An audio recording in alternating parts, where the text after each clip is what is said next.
అంతే. డ్రెస్ మార్చుకోపో.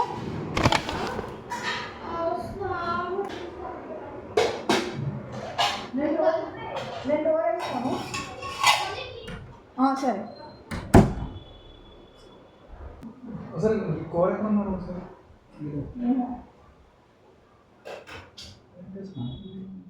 పీచు పడేసి తెక్కేసి నాశనం చేస్తావా? ఏంటి వాసన చూస్తాను? ఎందుకు అలాగా నువ్వు వాసన చూస్తావు? ఏమొచ్చింది వాసన? ఏమైంది? బంగాళదుంప స్మెల్ అది ములక్కాడ సార్. వాసన ఎందుకు వస్తుంది? వంకాయనా ములక్కాడ ఇప్పుడు ఇష్టం వచ్చినట్టు ములక్కాడ వేసుకో.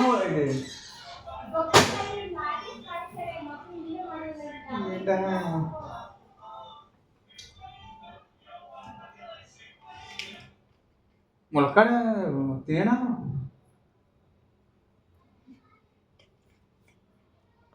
ఏంటి కళ్ళు కనపడతలేదా? ఈ కళ్ళు కనపడతలేదు నీకు? ఓ 30 రకాలు పెడతా నీకు రేపు నుంచి. నీకు నువ్వు చేసే పని ఆ మంచం మీద అవన్నీ దొంగలు చేసి ఎలా పెడతావు? సాబరి ఏంటి చిన్న తెచ్చారండి? కొనుక్కున్నాం మరి ఏం చేస్తా? అదేంటి నువ్వు వండలేదు? వండలేదు నేను. కొన్నాను. అది ఎందుకు వండదు? వచ్చాక పెట్టు.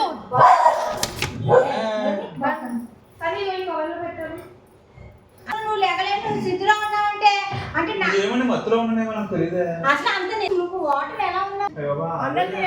విజయవాడ వెళ్ళి తీసేస్తాను. ఫోన్ చేసి మనం అమ్మ చెప్తున్నా నీకు చెప్పింది మద్దగాలు వచ్చేస్తున్నది. ఇప్పుడు రావు అలాగే పెట్టుకో. మళ్ళీ పెంట మాట్లాడు. నువ్వు నీకు అవసరమా? మా తోడుకోవాలి ఇంటికి వెళ్ళి నీకు అవసరం నువ్వు పడుతుందా? నువ్వు వెళ్ళావు ఇప్పుడు వేసుకున్నావు కదా అది మునగాకు కూడా. మునగాకు ఒకటే నేను పులుసు వేసుకుంటాను అంతే. పులుసు వేసుకోవడానికి అక్కడ సాంబార్ వద్దా? సరే వేసుకుంటాను. అందరికి ఉందా ఇంకా? సరే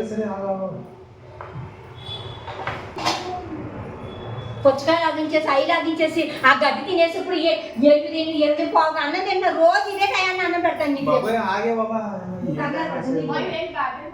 జాగ్రత్త చేస్తాను అన్నం గురించి. నీకు ఇదే టైం అన్నం ఏం తేడా పని చేస్తున్నాను. ఒక్క గంట లేకపోతే అల్ల పోయే తను అడిగితే కానీ తను అడిగేమో 7 వరకు రానని చెప్పేవాడు. 7 గంట 6 గంటలో వస్తానని చెప్పాను కదా నీకు. 7 కూడా 7 వస్తున్నాను.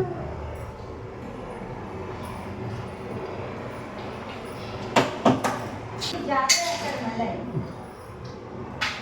మోహన్ ఎప్పుడు వస్తారు? ఫోన్ లేకపోతే మరి లేకపోతే ఫోన్ లేకపోతే సోయిలో లేకుండా కొట్టుకుంటావు అంట. అలాగా ఎందుకు వస్తారు? ఫోన్ చేసుకున్నాను. నేను మాట్లాడుతున్నాను.